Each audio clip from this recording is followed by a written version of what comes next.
kabanzi ngempilo yakhe uNomfundo wakwaMgcoyi. Sawubona Squeeze. Ngiyabingelela Thembeka. Sisithembeka, thank you so much for the invitation. Ngibingelele nangumama Zamambo. Ngangazi ukuthi ngihlale naye kanje eduze. Ngijabula naye. Ngibingelele nje nakubalaleli bokhozi bonke besemakhaya. Ngibingelele egameni elihle lomfeli wami uJesu Kristu waseNazaretha. Amen, amen. Ake simbheke uNomfundo uzalwapi, ezalwa umabani, nayiphi insizwa, umuphi wona lo nyaka? Ngizalwe ngo1975, ngizalelwa eHammersdale ngoJanuary 27, that's my birthday. Ngizalwa ubangifiselana abantu ngamama wami. Khona noNozika wami nje wayeqamba amanye amagama usimngaye sonke ubacabangile abanguni kunamagama nje akuhamba nestory. So umama wami ngubangifiselana abantu wakwaMgcoyi, ubaba wami wakaNtuli nguGodide. Bengikhuluma ngoMalindi kaNtuli nje nguGodide kaNdlela, isibongo sami sangempela. Ngizalwa uMthukutheli ebizwa ngoSibhuku, ubaba wami wakaNtuli lapha eHammersdale ezimbuzini kokudayisa izimbuzi ekhaya. Business nje kusho ukuthi into endala. Into wakhula ngayo vele. Lalika mali kababa likhona yonke indawo kababa kudayisa izimbuzi kama kunezitolo umkhulu waqala edayisa ingulube ngebhayisekile. Wow. Idayisa kanjani ingulube ngebhayisekile? Bangabe sisliceiwe. Wayidonsa ngebhayisekile idayisa lokishi lonke usomabhizinisi omkhulu waseHammersdale uBakhaliphi Cebo. Nje ubona kuyicebo lethu, it comes from uBakhaliphi Cebo umkhulu wami Bakhaliphi Cebo ngokomthetho. uAbsalom Mgcoyi usomabhizinisi wayebizwa ngoJesu waseHammersdale. Kwaze kwamnandi ukuzwa lokho ekseni namhlanje. Okay, so ake sikubhekeke manje ufunde kuphi nendawo? Sithathe nje uze uyosibeka la usufika khona esikhungweni sezemfundo ephakeme. Ngikhulele endaweni yaseRichmond. Ngaqala ufunda kuqala nje first year ngofunda entendeleni eHammersdale. Ngathi mengofunda second year khona ugogo wami uMangcobo ubehlala eRichmond. Engabathola abantwana ngahamba ngayohlala khona ke eRichmond ngafunda endaleni khona isikole kuthiwa isendaleni uyasazi mhlambe mamzamama. Endaleni ngafunda khona ngafunda eHuba eHigh School ngaphuma kunodlame ngayofunda emathola amnyama le ngaseGcothoyi ngaseQhudeni ngafunda khona ngabuya khona ngoba ngangiye nje unyaka khona ngabuya ngazoqedela eAlbini ngafunda eAlbini ugrade 10 no grade 11 grade 12 ngoqedela esibuko sezwe eHammersdale futhi elokishini ngaphuma ke khona yabona uma ufunda elokishini ngingacabanga ukuthi hey kuthiwa kuphaswa hey ngingathembi nganga-apply ngisho uku-apply ngaze ngathathwa ke eJude College la ngenza khona my teacher's diploma 1993 ngaqeda ngo95 ngaqala ngabe uthisha ngo1996 nje ngikhumbula kahle ngaqashwa ngoMay 21 ngiqasha hayi ugodi ngeyinsuku ngiqasha izwakele angiqala ngezwakele ngaqala eNanda Clip ngafundisa unyaka owodwa ngasuka khona ngofundisa ezwakele ke ngafundisa for 8 years nje iminyaka yonke u7 ezwakele u1 ngala eClip ngase ngaba ukuthi hayi cha ngeke ngime manje ngoba ibusiness nje into bisihleli khona egazini lami ngoba ngisho ngisafundisa bengidayisa ngisafunda ngidayisa amacici ngabe ngena emaplazini la koKempton khona amacici sasiwathenga ishintshwa kathathu wadayisa lawo macici ngikhokha ngayo imali yesikole manake uwachazela lawo macici hlobo ludla macici lo ufaka into eyodwa ushintshe ube khona green uma ufuna ufaka liyelo uma ufuna ufaka imhlobo ngidayisa lawo macici ukudayisa nje kuyinto yami ngikhokha imali yesikole ngiyifundisa khona lapho so ngazi ngaqeda ke eJude ngisho sengifundisa ezwakele ungangidayisa ama rolls esikoleni phathi izitshe kusendivuka ngo4 ngenze ibusiness nje kube into nje isegazini kumina. Uyazi mina ke usiyaphenduleka mamzamambo umbuzo ebengade ngizombuza wona wokuthi ibusiness leli waliqala kanjani kodwa sengiyeza ukuthi vele into azalwe ngayo. Mina sengithola ukuthi hawu indodakazi kaMajoyi le siyafazi kakhulu uba wakhe kwezamabhizinisi uyabona kwakusekhona iNyanda Chamber of Commerce. Exactly. Why isikhulu kuyona mina nje sengithola okuningabi nje oba sengifuse sengilale into ehlala ifaka amahili zonke izinsuku ngisho ama morning shoes akha emahili wayithanda kakhulu wayiphambili kakhulu kwezamabhizinisi. Wow. Nalo uhambo Nomfundo sesizwile ukuthi ubile lapha ya uthisha kodwa ke kwanesikhathi la osubona khona ukuthi mhlawumbe singaka ungakangeni emabhizinisini ubusiswe ngabantwana abangaki? Abathathu nodadewethu ababili. Okay. So ngumama wengane eziwu5. Banamagama. Khona uSinenhlanhla olama mina noAsanda emva kwakhe ingane zika mawami. Bese bakhona uYandisa omdala wami, kube uAbusisiwe, bese kuba uAphiwe umfana. Bangakanani? UAphiwe uzoba no19 go next month October 16, uAbusisiwe no20, uYandisa no22. Nice. Madoda umuntu. Oh, so now nalo ligcobolothi sho phela abakhulu. Hlobo uthisha ufika afundisa uma wakhe afundise wena afundisa ingane yakhe afundisa ingane yengane yakho. Exactly. Alokho ngabo nje. Yes. Oh wow. Now nomfunda sikubhekeke usuphuma esikoleni usithatha kanjani isinqumo esikhulu kangaka? Khona mhlawumbe osunakhe eceleni okwenzayo uyekiswa yini ukufundisa? Ukufundisa ngase ngikhathele ukulove esikoleni ngithi ingane yagula ingane yenzani ngoba benginemsebenzi eceleni ocaterish. Ngumuntu othanda ukupheka. Thembeka nginencwadi engiyibhalile manje ukupheka enomlando wami boardroom to kitchen enomlando nje kaNomfundo ukuthi ngiphuma phi ngiyaphi ngiyazi ngesikusho konke la othandayo nje ngayithenga leyo ncwadi uzofunda okuningi namathiphu ke nje ebusiness kuyona.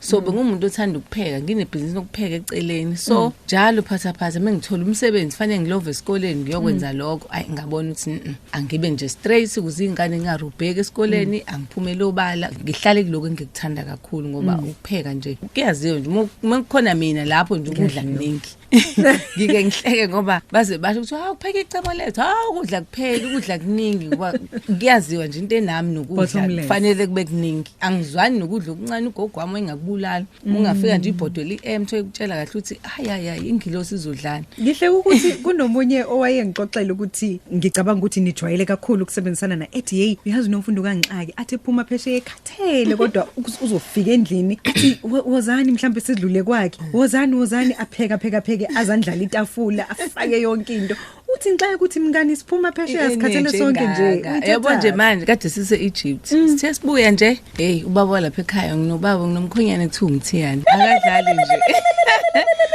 ulale nje edla full supper nje umthiyane kahle ngoba umnumzane angikwazi nje ukuthenga take away ngithengele ubaba wasekhaya into enjani leyo wadla mengifaka egroupini hey guys sengiphekile mina nenza njani ngala bathi i-energy ngaphi sikhathele sonke asifuni lutho kade siphupha le Egypt sihlala isikhathi eside ne-flight yadelay wonke umuntu bekujaha umbhede hayi mina uthiyane nje ulale edla full meal angicabangi. Wow, so lento yokusubmit wayifunda kahle eBhayibhelini kakhulu hayi inhloko he's my king nje sonke isikhathi fanele kulandelane uyena phezulu mina nje ngilathu support ngumqala mina osupporta leli khanda elomthiyane ubaba wekhaya.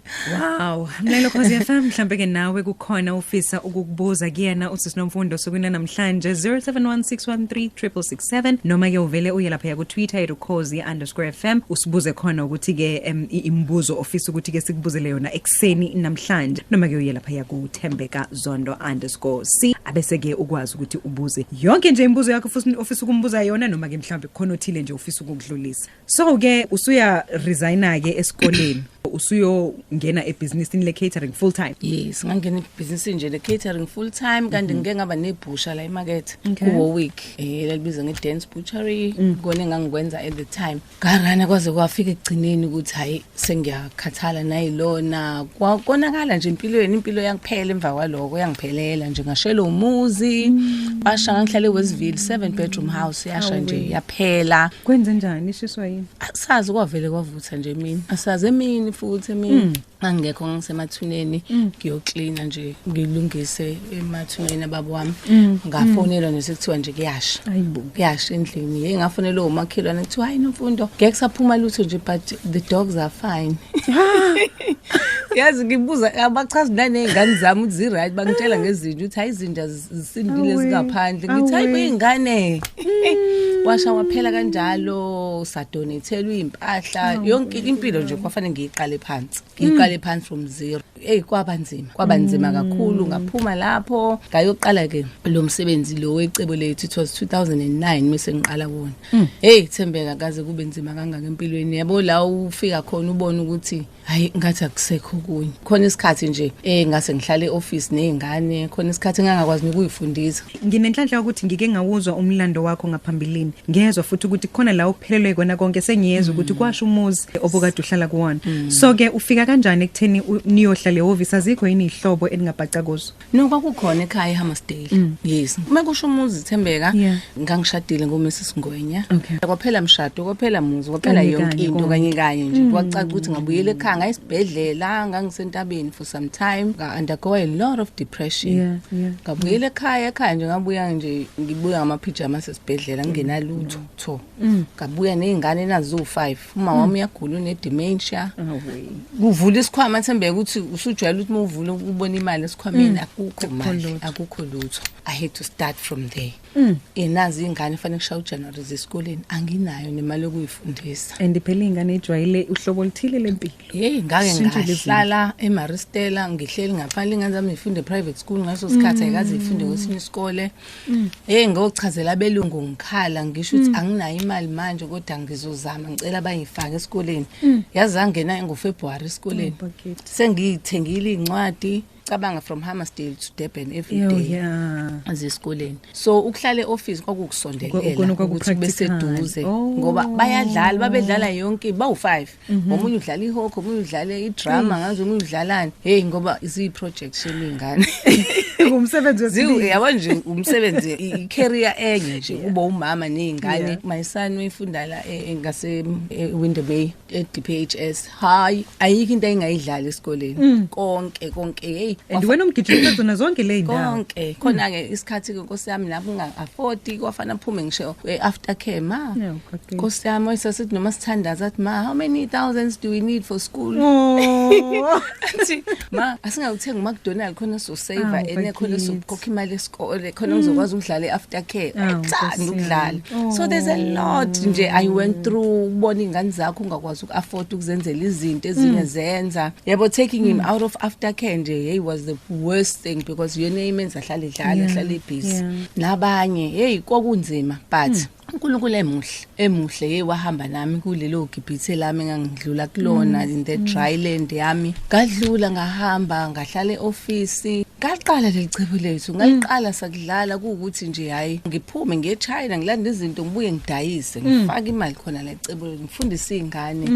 I went through a lot Thembeka empilweni nje ngifuna uqama manga. The first thing I did nje okwangisiza kakhulu ukuthi nje ngazane noNkulunkulu because it's where I gained most of my strength. Ila nje ngangithatha amandla kakhulu enkonzweni engikuyona eMount Zion Christian Center eHammersdale kababa uMkhize ngikhonza khona ngithole nje ukulapheka because umuntu wayewounded nomsebenzi engiqalayo i-industry yabantu besilisa ababe ubona ukuthi nje babona le ntombazana iphethe ukuqina engazi ukuthi yenzani but ngahlala uNkulunkulu ngapha. I was doing 3 things empilweni yami. Ngangesontweni ngemsebenzini ingane zami 3 ngangafisi ngisho umuntu wesilisa empilweni yami ngangimsabiso kwezulu into ngayazi uyibona ngithi nje we ngangibona nje ukuthi awucabangi nje ngizothi nxakwe yingane nxakwe ubhuti othize othi akade ngifona ngikutholi angazi njani ngangakwazi ukuthatha inkinga efana nale yabona nje kwakuzobe enye iproject ezongiphazamisa enkulu. So nje uNkulunkulu emuhle ngaconcentrate emsebenzini. I invested back into the lakhulu business ngoba uNkulunkulu akamlahla umuntu wakhe and wahamba nami endleleni ingelula inzima kodwa ngabuka ukuthi I think nezinto ezinye inzima engidlule kuzona ne-upbringing yami nani ngikhulele ebhizinisini uNkulunkulu was preparing me for the journey I'm in manje. Mawubuka lolu hambe ngilihambayo ngibuka yonke la ngiphuma khona uNkulunkulu wayengilungisa kahle hle ukuthi ngithi sengikulesikhathi ngikwazi ukuphatha inkampani efana necebo lethu ngoba akuwona amakhekhe nako akulula the bigger the business kunenamba zakhona. Icebo lethu liqale nabantu abawu5 manje ba1700 ama branch more than 120 ko London phume eAfrica phume eGhana nje manje we opening into Africa yonke leyo nto idinga mina lengqondo eyodwa but uNkulunkulu ngimultitasker, ngimanage ingane, ngiyasafundisa, ngidayisa ama roll, ngidayisa iko. Yaba nje wangifundisa umultitasker. Ngikhulela kaNtshangase benama-bottle store, ngirana leyo nto, ngifunda ukwenza amabhuku. uNkulunkulu bengiprepare because ezinye izinto siyibona ngathi siyahlushwa kanti siyapreparewa. Yabo ngiyangifisa nje ukuthi nezingane zethu lezi ezikhulayo uma ngingafuna ama shortcuts zikuvumela ukuprepare, zikuvumela ukufunda, zikhule entweni, ngingafiki nje seku shortcut ubona ngathi faka imali uzobona. Cha, ngifuna ukubekezela. Ngifuna ukuthatha ngikubuyisele emuva kancane ekukhuleni kwakho ukuthi ukhule umntwana onjani. Ngiyeza ukuthi ekhaya vele beniyabantu abanawo umqondo webusiness kodwa ngiyazi ukuthi mangabuya ingane ekwayona lento eyenziwe ekhaya uyayingayiboni kahle ubona yazi yabona le ngulube le ngibuka angiphathi kona masuqala nokungena stageini. So ukhule umntwana onjani? Mina ngikhule ngumntwana okhuthele Thembeka. Yabo ayikho into engakwazi ukuyenza.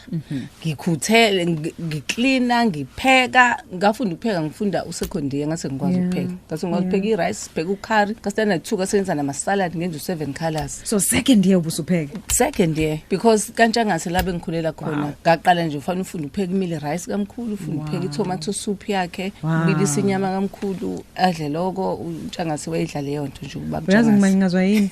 Ngimangazwa ukuthi ngafundiswa umyeni wami ukupheka. Jesus. Bila inkinga yami bengipheka kabi so ekhaya kwakupheka ukuthi ongilamayo. Yes. Akekho wayedla ukudla kwami. Oh Nkosi yami. Ayi mina Manje bengipheka. ngibuka ukuthi kunabantu second year besebepheka. Ngasekhondiya ka grade 2 ngase ngipheka mina ukudla kuphelele, ngipheke yonke into. Kwangadlalwa kaNtshangase uvuka ekseni yokhamanzi.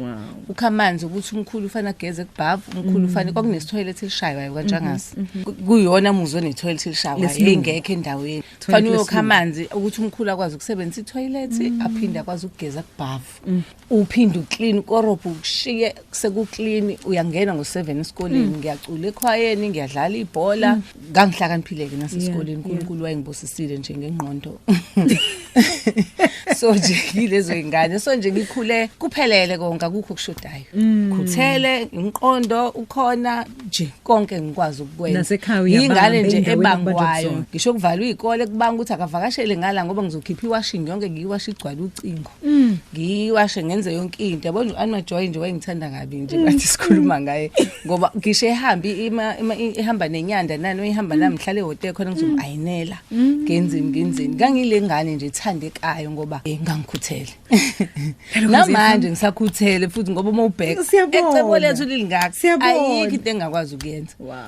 Starting from mengathiwa manje bafika abantu emoshwari abafana bekho ngazi bale ngiyawasha kahle umzimba ngugqokise ngulungise fake kahle yonke into umuntu umgudukise nguse ayikho noma yipi area catering ngiyangena bayofaka anyanisa usho ukuthi ngizoqasha abantu abazongiqobela mina ngizoqhamuka sengihlanganisa lutho nje kuphelele nje akushoti lutho umuntu obona lo nomfundo sewu-CEO manje angazo sekuthiwa unjani cha aqalanga lapho. There's a journey behind that. So mathiwa kuyafikwa lapha emathuneni kumele ngidlalwa amadlelo uyakwazi ukwathatha uwandla. Exactly. Yabona nje mangiganele emsinga nje ngiyokwenza abakwenzayo emsinga. Uma ufika besindu uyosinda nawe. Futhi ngiyakwazi ukusinda. Ngikwazi ngisho ukugaya isinko sombila. Ngikhulele kaNtshangase bona ukuguqa standards. Kunetshe ukugaya. Ayikho into engakwazi ukuyenza. Banomakoti ophelele nje. Yazi ngithemba ukuthi isikakhulukazi abantwana bamanje balalele ngoba hey bakithi ingane zethu seyifuna ukuthi ifuna vele ibe ubasi kodwa ingaqala ukwazi ukuthi uzube ubasi nje phathwa phela kuqala ukuze na uzokwazi ukuphatha abantu awukwazi ukuvela uyoba ubasi ungakaze uliphathe. But I think yoniwa yithina abazali. Uyabona uma umzali uphuma ekhaya ingane ibuka TV zithi sinkwa sikho uvula ifridge yalivala azenzi lutho ubuye wena uphinde uyiphekele uphinde wena uphinde uclean kade zihleli mini yonke wena mzali wrong. Mina zami ingane mengivala izikole ziyasebenza yabona nje waphizolo be drive family car usemgcwabeni bayasebenza uyandisa uyalungisa manje uyahamba uyosebenza eUK usineyo uyasebenza everybody works because zizofunda kanjani ingane uma sihlule kuyifundisa thina abazali sifune ifundiswe abanye abantu iPlayStation TV exactly idle ithatha nap hey yabona into nap mina cishe ngafa ngisakhula ngithunywe komunye umuzi ngasekhaya ngisabuka usho isibongo ngafika kuthiwa ingane zakhona ngithatha nap yazi ngaze ngayolibheka igama ku dictionary ngoba kwangati nap nje kaNtshangase wawungavakashela ukuthi uyodlala kuthiwa yini ukudlala kuthiwa uchaza ukuthi yini ukudlala udlalani sithi sicela uke beach kuthiwa faka amanzi kubhavu awekho yena manje ubhavu ubhukude lapha kubhavu hey kwathi ingane ziyanepha hayibo ayingeke bazalwane asiyilungiseni iyonakele kuthini emakhaya angeke ingane zakho zofundiswa ngaphandle kwawena ungayifundisa uzothi ziyahlushwa ngaphandle and ingane zethu manje ziyawazi ama rights azo kakhulu kuyi right uvuka umdlala umbhede wakho uclean ikamero lakho uclean ilungelo phela lihambisana ne responsibility awukwazi ukuthi ungaba nelungelo kodwa ubungazi ukuthi uliphatha kanjani ilungelo lakho yabona nje ingane bakithi zize zifuna ama shortcuts zifuna into esheshayo ngoba ithina nathi emakhaya sifundisa ingane zilihambe loluhambe silihambile uthaza umuntu strong kangaka umuntu wesilisa nami okhuleka kanjalo ngenza yonke into ekhaya kuyimanje nje angivelaphi yabona ngiyayibambela wazi wangikhuthaza ngiyafisa ukukhutisa izingane zami kanjalo zikwazi ukuzenzela izinto ungakhali ungabe umuntu otetemayo ukuthi mama ngilandile kwasha kwacima uvela amalangana wazi wangikhuthaza lo mama bangathi banganda abantu besifazana abanje kakhulukazi kulabo bangakagani bayavilapha abantu besifazana lezi ingane ayikwazi ukupheka mana ayikwazi ukuwasha ayikwazi ukwenza lutho hayi ngiyambongela insizwe yoganwe yilosisi amen ngiyayibongela impela cha ithola unkosikazi kwande nalapho sanibona lapha estudio mina ngicela ukubuza kusisinomfundo ukuthi yini yamnikeza isibindi ukuthi avule ibhizinisi lezokungcwaba ngoba leli bhizinisi liyibhizinisi elinesithunzi nelinisabekayo futhi ke nje mawumuntu wesifazane nje thina sinovalo siyasaba ubusikabini emahlabathini esigodini sasokhukho okay nami nginkashemba nje ngiyafisa ukuthola isikhushikhushe sikanjeni ngiyabingelela wethembeka nosisi nomfundo lapha igama lami nguZandile wakambamba ngithanda nje ukubuza kusisi nomfundo ukuthi sekumphelele konke why engazange acabange ukubuyela ka teaching ayozama inhlanhla yokuthi abe ne-income ke okungenani do kunzima ukubuyela emsebenzini usuke waba sebhizinisini ngikubuza lokho because ngiku-situation efanayo nawu ngifuna noma yini ekungathiwa iyangiqasha manje ukuze ngibe ne-income noma ngingathiwa ngihambe ngiyoklina akuve kubuhlungu ukuthi ufune noma yini Thembeka wazi kahle deep down your heart ukuthi kahle ngempela ngifuni noma yini kodwa for ukuba ne-income ugcina usucabanga ukuthi ufuna noma yini. Okay, so umbuzo wokuqala ilo othe ungene kanjani kule industry ngihleka ngoba ngibona nomyalezo kababa uThemba Njilo ebabaza nje indlela oyaye usebenze ngayo uthi qhubeka kupush. Uyazi kunzima kule industry yethu kunzima kakhulu iindustry. So ungene kanjani kule industry? Ngingene ngokubona nje igap. Ngabona nje igap uma ubuka ngibuka ama products ade khona umasingcwabisane ngabuka ukuthi hayi ngingakha omunye ongasiza kakhulu abantu ube nje i-one stop shop ngoba mawubheka umasingcwabisane wethu icebo lethu konke kuphelele siyangcwaba siyapheka sifaka amatshe konke nje foundation siza imphakathi konke kula academy sifundisa nezingane mahala ama computer kuningi nje ngabuka futhi nokuthi maningi amathuba omsebenzi engangakwazi ukuthi ngiwaveze and ngempela uNkulunkulu emuhle wathembeka kumina nombono ayubekile buka manje icebo lesiqashe 1700 people and basakhula sisakhula kakhulu so nje ileko kakhulukazi akona ke industry elula industry nabantu besilisa kakhulu njengobesho enesithunzi but ngangazi ukuthi no ngizokwazi ukwenza konke lokho engizokwazi ukuthi ngiprovide nama products nje aphelele nangemali engabizi kakhulu mawubheka nje ama premiums ethu they very very low mancane imali engekho futhi ke manje ngoba sesiyishintshile lento esiofferishayo sesithi manje it's a lifestyle brand yazi nje yabona ucost usama business futhi afe kusuke kube inkingi ngoba uvela suka ufuna ukudayisa iproduct hey Yasengisho kodwa it was more like ukupha isithunzi nomuntu omnyama ngemali engatheni because yazi ukuthi izinto ezinye uzucabanga ngathi kuyabiza kuyimali enkulu cha nje ngemali engekho ngoba abantu abaningi bethu bahola ama grant benzani leyo grant kodwa akuthi umuntu mayidlula ahambe ngesizotha. So ngamanye amazwi wabona iopportunity. Yes. Now sizeke kulombuzo wamlaleli wesibili othi yindaba ungabuyela ngakuthema mase kuphele konke awangacabanga ukubuyela ngoba phela uthisha ngokomthetho. Awubuyela ngani ka teaching? Ayi ngeke ngangeke nje kusalunga i-teaching ngikhumbula ngangishilo ukuthi ngaya ngoba nganga-applyelanga konke okunye noma wayewuthisha kwayinto elandelanayo akuyona into esenhlizweni yami kakhulu inhlizweni yami ibhizinisi behlelele khona because nakhona ka teaching bengisane ze-business futhi ngikhona ka teaching so nje business has always been emthanjeni yami yegazi kuyona into engiyenza kangcono so ubuyele emuva ukufaila angikuvumanga for me ukuthi ngibuyele ka teaching kwakuzoba ukuyiphindisela emuva kancane ngoba ngizobe ngisabuyele entweni sengihlulekile sengibuyele entweni engazi ukuthi ayona uthando lami lokuqala into engiyithanda kakhulu ibusiness ngabhilivela futhi nokuthi mengingena kulona hayi ngizolinika konke ngizolinika konke engakwenza liyashiza lomshumayeli chapter 9 verse 10 uthi do it with all your might enza ngakho konke izandla zakhe ifumana ukwenza enza ngamandla akho onke so ngayinika lokho nje ngalithatha lelizwi ngilala ngalo ngivuke ngalo every day because ilona elingqugquzela kakhulu ukuthi nje konke I'm giving it my all. That is why ubona futhi nako khula kangaka ngoba angenzi uhafu ngikunika konke. Ishumi imzuzu ngaphambi kwalehora leshumi na mbili ekseni usalaleleke lona uhlelo lwendumiso ngizobheka nje ama tweets ambalwa umavika wakwaJili uthi ke nasanibona nginilalele okay uthi ke ngibika ke isibindi anaso usisinomfundo uthi ke ngiyamangalisa isibindi ke somuntu wesifazane ngani ngoba ke uqala nje ibusiness akusiyona into encane isikakhulukazi ke ibusiness elingaka uthi ke mhlawumbe ke esaqala akufikanga yini ukuthi ngeke liphumelele leli business okay nangu umfoka Mabele uthi kena I can't give up now nanela ke ingoma ka Mary ebesikade ke sidlala uthi ke uyacabanga ukuthi lawa ngamazwi awasho usisinomfundo mhlazane eqala lolu hambo lwakhe esingalo namhlanje uthi ke sengathi uNkulunkulu angaqhubeka akubusise uyisibani esihle ezweni. Amen. Ngiyazi ukuthi uphinde futhi ube ne organization lake ukukhulisa khona abantwana bamantombazane bathole nemfundaze njalo ebizwa ngeRoda Girls. Uyisunguliswa yini le organization? I-organization ngayisungula ngalesa sikhathi khona isikhathi nje indinga ngani zamantombazane beyitholakala iqotshiwe zenziweni khona nje sayilanda emandeni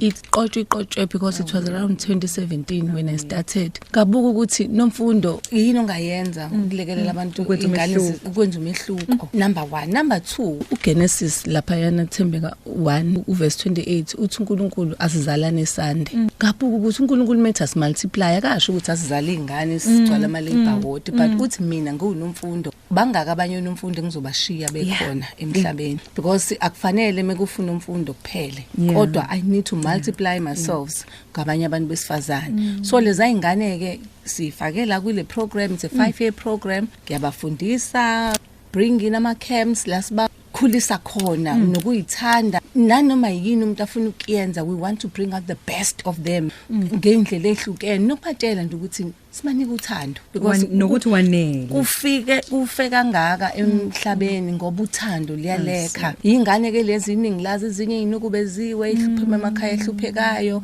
ezinama problems ahlukene so ke zangena kwi program nayizolo besithathe ezinye another 16 we adding I think now bala ko 70 manje bazolo bekhula nje and you say yebo for 5 years sekukhona ama pilots cabin crews or engineer or dokotela bameli or ma occupation therapists from the program nje ngako lokho uNkulunkulu angithembe ngako okuncane nesupport esithola from icebo lethu ukuthi sikwazi ukufunda yonke lento so nje ngiyabonga kakhulu uNkulunkulu ukuthi uyasiphumelelisa ukuthi sibakhulise labantwana ngendlela. Asikubongele futhi nawe nomfundo ngiyazi ukuthi ngize ngahleka mangibala ukuthi kusukela 2016 lokho uqoqa ama awards unyaka nonyaka ngithi mina kushuthi unyaka uka 2016 yini yayihlukile kaloya nyaka ngoba nje kubuya ngathi kwaqala lapho nama awards no you know lokhu award kuthiwe cha usekuleli izinga bese kuthiwa ke nako kunye kuhlukile sekwenza kumnandi ukubongwa uma wenza kahle but akusho ukuthi